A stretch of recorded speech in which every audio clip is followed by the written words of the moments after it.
പറഞ്ഞ ഒന്നാമത്തെ വിഷയം, അള്ളാഹുവിൻ്റെ സ്നേഹം ലഭിക്കാനുള്ള ഒന്നാമത്തെ വഴി നമ്മുടെ കാര്യങ്ങൾ അള്ളാഹുവിൽ പരമേൽപ്പിക്കുക. ആ ഒരു നല്ല ഗുണം നമ്മുടെ ജീവിതത്തിലുണ്ടെങ്കിൽ ഉറപ്പായിട്ടും നീ ഉദ്ദേശിക്കാത്ത രീതിയിലൂടെ അള്ളാഹു നിന്നെ സഹായിക്കുമെന്ന് അള്ളാഹുവിൻ്റെ വിശുദ്ധ ഖുർആൻ. അള്ളാഹു നമുക്ക് ഈമാൻ നൽകുമാറാകട്ടെ. അള്ളാഹു നമുക്ക് ഈമാൻ നൽകുമാറാകട്ടെ. അപ്പം അൽഹംദുലില്ലാഹ്, ഒരു തവക്കൽതു അലല്ലാഹ് എന്ന് പറഞ്ഞ എല്ലാവരും ഒന്ന് തവക്കൽതു അലല്ലാഹ് എന്ന് പറ. ഇതറിയോ എടോ, അള്ളാഹു ബർക്കത്ത് എന്ന് പറഞ്ഞാൽ എന്താ? നിങ്ങളൊക്കെ ഒന്ന് എഴുന്നേറ്റേപ്പാ, ഒന്ന് എഴുന്നേറ്റോ, ഒന്ന് എഴുന്നേറ്റേ. ഇത്തിരി മുന്നോട്ട് കയറിയിരുന്നു, അരമണിക്കൂറല്ലേ ഉള്ളൂ, ഒന്ന് ഫ്രണ്ടിലോട്ട് കയറിയിരുന്നു. പെട്ടെന്ന് നിർത്തിയേക്കാം, പെട്ടെന്ന് കയറിയിരുന്നു.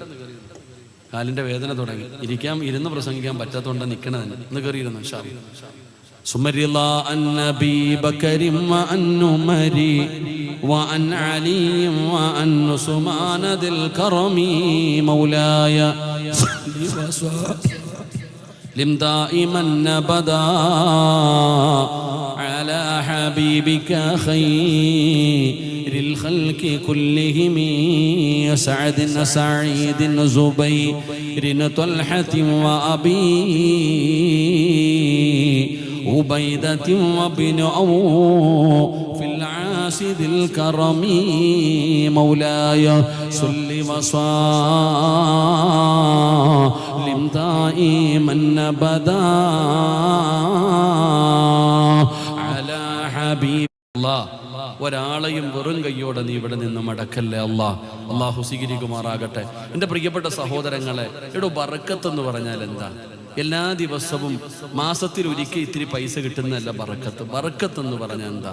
അള്ളാഹു നൽകിയിരിക്കുന്ന നിഅമത്ത് നിലനിന്ന് കിട്ടണം.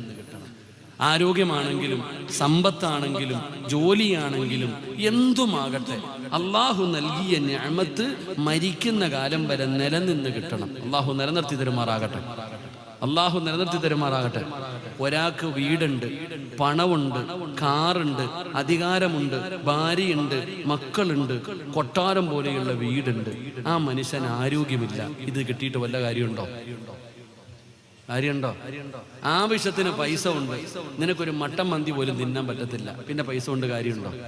എടോ, അള്ളാഹു നമുക്കെല്ലാം തന്ന നിഅമത്ത് നിലനിൽക്കണം. ആരോഗ്യമാകട്ടെ, എന്തുമാകട്ടെ, അള്ളാഹു തന്നത് നിലനിന്ന് കിട്ടണം. അള്ളാഹു നിലനിർത്തി തരുമാറാകട്ടെ. അള്ളാഹു നിലനിർത്തി തരുമാറാകട്ടെ. നിലനിൽക്കാനുള്ള ഒരു വഴി പറഞ്ഞു തരട്ടെ. നിനക്ക് അള്ളാഹു നൽകിയ നിഅമത്തുകൾ മുഴുവനും മരിക്കുന്ന കാലം വരെ നിലനിൽക്കാനുള്ള ഒരു വഴി പറഞ്ഞു തരട്ടെ. വേണോ വേണ്ടേ? വിശക്കുന്നവനാ ഭക്ഷണം കൊടുക്കേണ്ടത്, വയറ് നിറഞ്ഞിരിക്കുന്നവന് കൊടുത്തിട്ട് കാര്യമില്ല. വേണോ വേണ്ടേ? നിന്റെ ആരോഗ്യം നിലനിൽക്കണോ?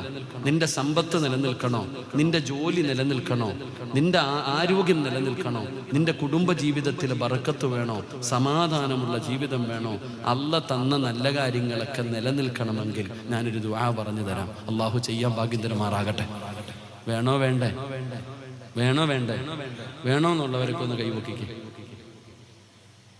ഇതപ്പം അരക്കയ്യന്മാരൊക്കെ ഉണ്ടല്ലോ, നല്ല പൊക്കറോ. ചിലര് പറയുന്നത് ഞാൻ പിരിവെടുത്ത് ജീവിച്ചോളാം, അത് നിങ്ങളുടെ ഇഷ്ടം. അള്ളാഹുവേ, ഈ ഉയർത്തിയ കൈ മരിക്കുവോൾ ആരുടെ മുമ്പിലും നീട്ടി യാചിക്കേണ്ട അവസ്ഥ വരുത്തല്ല അള്ളാഹ്. ഒരാളുടെ മുമ്പിലും നീട്ടേണ്ട അവസ്ഥ വരുത്തല്ലേ പടച്ചവനെ. എന്നും കൈ ഉയർന്നു നിൽക്കുന്ന വിഭാഗത്തിൽ നീ ഞങ്ങളെ പെടുത്തണ റഹ്മാനെ. ഒരു നല്ല കാര്യം പറഞ്ഞു തരട്ടെ, ചെയ്യോ? ഇൻഷാ അല്ലാഹ് പറ, ഇൻഷാ അല്ലാഹ് പറ.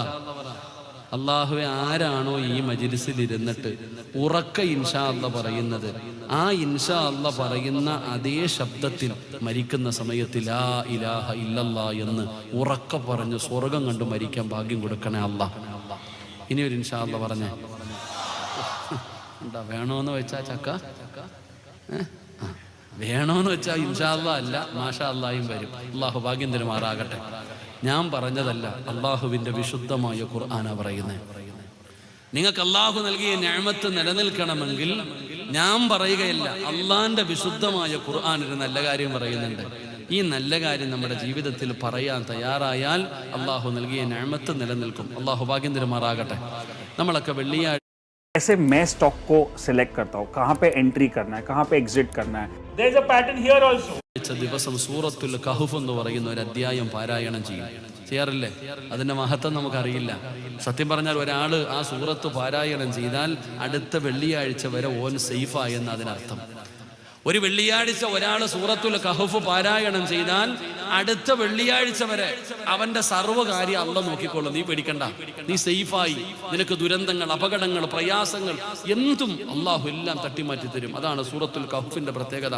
13 പ്രത്യേകതയുണ്ട് സൂറത്തുൽ കഹ്ഫ് പാരായണം ചെയ്യുന്ന ആൾക്ക്. ഞാൻ എൻ്റെ ഒരു അറിവ് വെച്ച് ഞാൻ വായിച്ച ചിലപ്പോൾ ഒന്നും ആയിരിക്കില്ല, ഞാൻ പഠിച്ച ഒരു അറിവ് വെച്ച് ഞാൻ വായിച്ചതാണ്.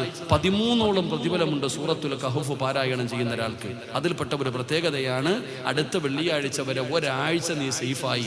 നിന്റെ സർവ്വ കാര്യങ്ങളും അള്ളാഹു ഏറ്റെടുക്കും. അള്ളാഹു ഏറ്റെടുക്കുമാറാകട്ടെ. ആ സൂറത്തുൽ കഹ്ഫിനകത്ത് അള്ളാഹു 2 ചെറുപ്പക്കാരുടെ കഥ പറയുന്നുണ്ട്, 2 കൂട്ടുകാരുടെ ചരിത്രം പറയുന്നുണ്ട്. അതൊന്ന് വായിച്ചു നോക്കണം. ഖുർആനിന്റെ പരിഭാഷക്കുള്ളവർ അല്ലെങ്കിൽ ഉസ്താദന്മാർ ചോദിച്ചു നോക്കണം, ഖുർആനിൽ പഠിക്കണമല്ലോ. ആ ചരിത്രം 2 കൂട്ടുകാരുടെ ചരിത്രം അള്ളാഹു പറയുന്നുണ്ട്. ഒരു കൂട്ടുകാരൻ തൻ്റെ കൃഷിയിടങ്ങൾ മുഴുവനും നശിച്ചുപോയി. അപ്പം ഒരു ചങ്ങാതി മറ്റൊരു ചങ്ങാതിയോട് പറയുന്നു, നീ ഒരു വാക്ക് പറഞ്ഞിരുന്നെങ്കിൽ ഇത് നിനക്ക് നഷ്ടപ്പെടില്ലായിരുന്നു. നീ ഒരേ ഒരു കാര്യം നീ പറഞ്ഞിരുന്നെങ്കിൽ നിനക്കിത് നഷ്ടപ്പെടില്ലായിരുന്നു. ഹദീസിന്റെ ഗ്രന്ഥങ്ങൾ എടുത്തു നോക്ക് എൻ്റെ പ്രിയപ്പെട്ട സഹോദരങ്ങളെ. മാഷാ അല്ലാഹ് ലാ ഖുവത ഇല്ലാ ബില്ലാ. അല്ലാഹു നമുക്ക് ഈമാൻ തരുമാറാകട്ടെ. ഏത് വാചകം അത്? മാഷാ അല്ലാഹ് പറയടോ, മാഷാ അല്ലാഹ്. ഓട്ടോയുടെ പുറകിൽ എഴുതി വെക്കാനുള്ളതല്ലത്.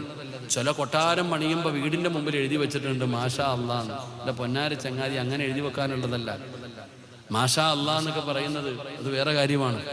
ചിലരൊക്കെ ഹാദാ മിൻ ഫദ്ലി റബ്ബി എന്നൊക്കെ എഴുതും. ഇതിലുമാകട്ടെ മാഷാ അല്ലാ ലാ ഖുവത ഇല്ലാ ബില്ലാ. ഈ ദിക്ർ നിങ്ങൾ നിത്യമാക്കുക. അള്ളാഹു ചെയ്ത നിഅമത്തുകൾ നിലനിന്ന് കിട്ടും. അള്ളാഹു നമുക്ക് ഈമാൻ തരുമാറാകട്ടെ.